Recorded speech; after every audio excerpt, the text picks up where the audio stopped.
Good morning and welcome to my garden. Today I'm going to spend the day with you in my garden. I have planned to spend this whole day to revive my garden. You've already seen my garden update video and my garden was not looking very nice. So today I'm just removing the weeds and the old leaves and then mulching, adding a layer of manure which I do to mulch and also to bring more nutrients to my soil. So that's an old mint plant that is in that container, and I have already trimmed everything and just add a layer of manure on it. And mint is very resilient, it's just going to grow back.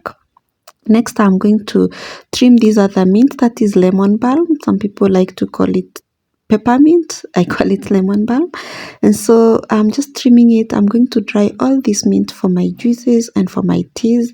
And yeah, I love to have a lot of mint, and that's how I'm able to have mint throughout the year, because when it rains like now, I just go ahead and save as much as I can. Yeah, so that I don't run out of mint. Next, I'm just trimming my chocolate mint. This is my favorite for cocktails and for tea in the evening. It smells amazing and also makes the tea taste very nice. And next is my apple mint. I have around 5 types of mint, but today I'm just harvesting these 3. The ones that have grown very abundantly, those are the ones that are ready.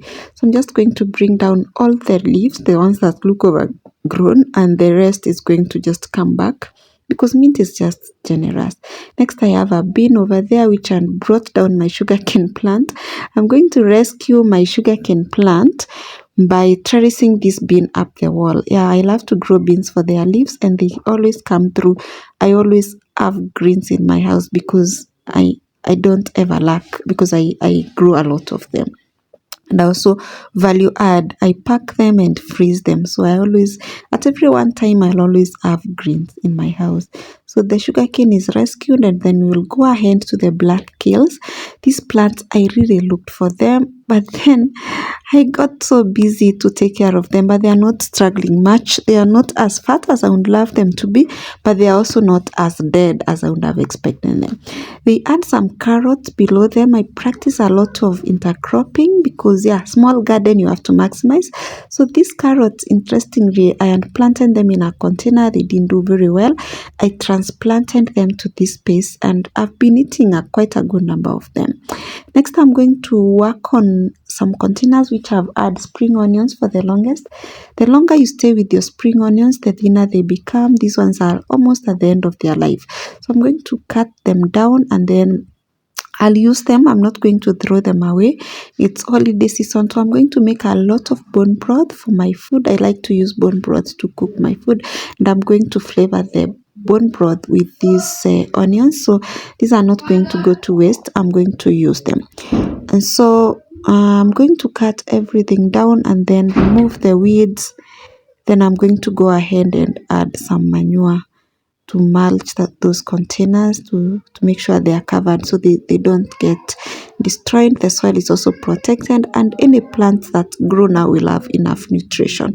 Yeah, this is a routine I have learned. I've changed my usual routine of destroying the whole garden and starting a new garden. For now, I'm just repairing what is worn out, and that way I don't at any one time don't have plants in my garden. Yeah, so that's how I'm doing it of late. I think my time has also reduced to like deconstruct the whole garden and reconstruct a new one. So doing it in phases has really helped me to keep up and also be able to enjoy gardening like I love to do. So that's me cleaning up. I really enjoyed this. As you can see, I am having a lot of fun doing it. I had actually missed gardening because the last few months have been crazy. So these are spring onions. I am also mulching them with manure. It's not very hot, so I don't need grass on top of this. But if it gets hotter, then I'll add grass.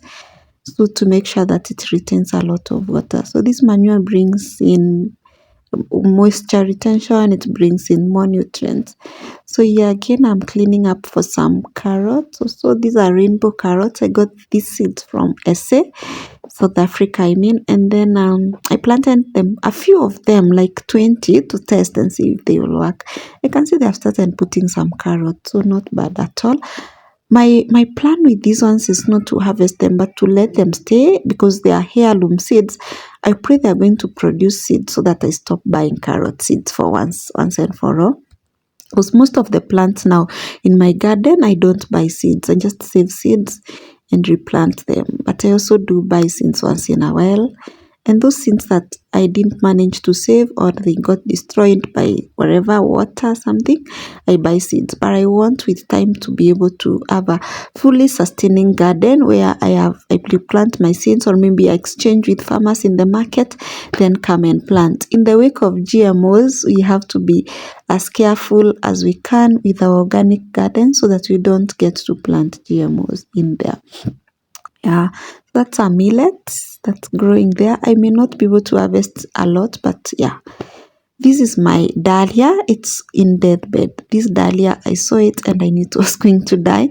But I'm going to work on it after maybe sometime during the day. I have planned to work on it, and you will see I will work on it and rescue it from this disease that has affected it. Yeah, that's me now. Back to my dahlia. I want to trim everything that is infected by any type of disease, and then I'm going to treat it.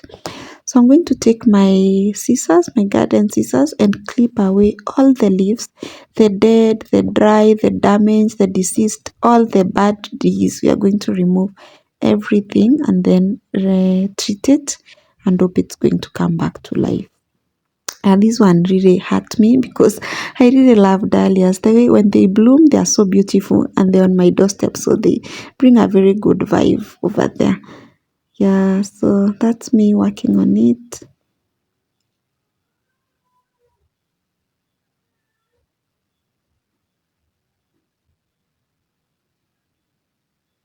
Because I don't want to have old plants over here. Yeah, so just going to remove the old ones, the damaged ones. Then I remain with the new plants. I'll bring new plants.